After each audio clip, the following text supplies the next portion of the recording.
Well, hello everybody again. We have a pretty short one right now. A little bit about media. Back in the day, of course, with newspapers and things like that.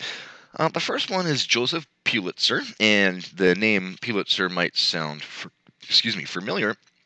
He was a newspaper publisher, but the reason why you might know the last name is because there is a prize called the Pulitzer Prize, which of course is given in a wide variety of categories within writing. So there's all sorts of Pulitzer prizes for journalism, for all sorts of other type things. But Joseph Pulitzer was a one of the best known publishers of newspapers. He owned and published the New York Herald, or sorry, the New York World newspaper rather. And there were so many newspapers in New York City. I know nowadays we don't really think of the newspaper. I know people of your guys' age probably don't really read the newspapers so much anymore, at least not in print form. But back in the day, prior to the internet, there were lots of newspapers. In fact, San Diego even had three. We had the LA Times San Diego County edition. We had the Union and the Tribune were actually different ones. There was one point where the newspaper was published three times in a day, sometimes just here in San Diego. And so big cities, six, seven, eight, nine daily newspapers. And you had, of course, to make your newspaper stand out. Why someone wanted to buy your newspaper instead of, someone else's or someone else's. And one of the ways that Pulitzer got people to buy his, and it wasn't just him, but one of the ways he was the best at doing it was engaging what we call yellow journalism, which is a term that describes news stories that are based in reality, at least somewhat based in reality, but the details are really, really exaggerated, and they're really made to focus on the sensational, focus on the things that people would find interesting, like murder and love and betrayal and all, things like that.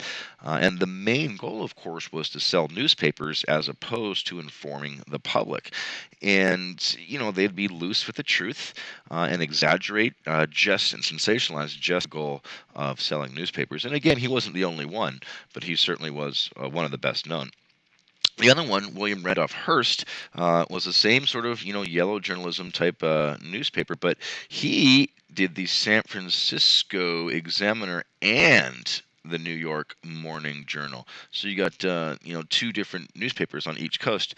You might have heard him, or at least the name.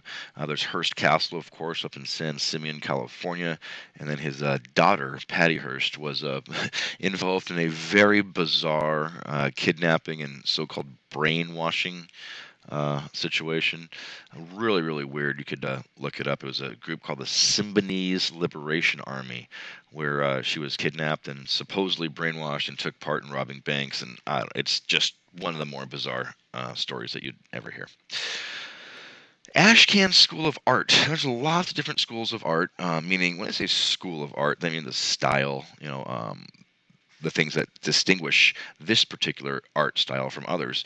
And it really featured, urban life, working people, and what they call, what I like this term, gritty realism. It's not like making things look better, it making things, look how they really are. Maybe in some cases somewhat grim. Neither of these pictures are, exuding, oh, this looks so wonderful. But it has a sense, sort of, what they say, reality or gritty realism. And hopefully you guys have heard of Mark Twain, often widely considered the one of the greatest writers in certainly American history. And you probably have heard his name is Samuel Clanghorne Clemens, and of course writing Tom Sawyer, Huck Finn, but he was also a very, very astute political commentator.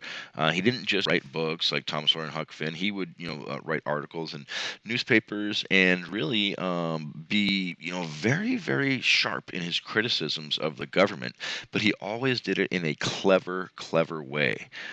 Really one of the brightest brains, brightest minds, I should say, in the U.S., certainly when it came to writing and political commentary.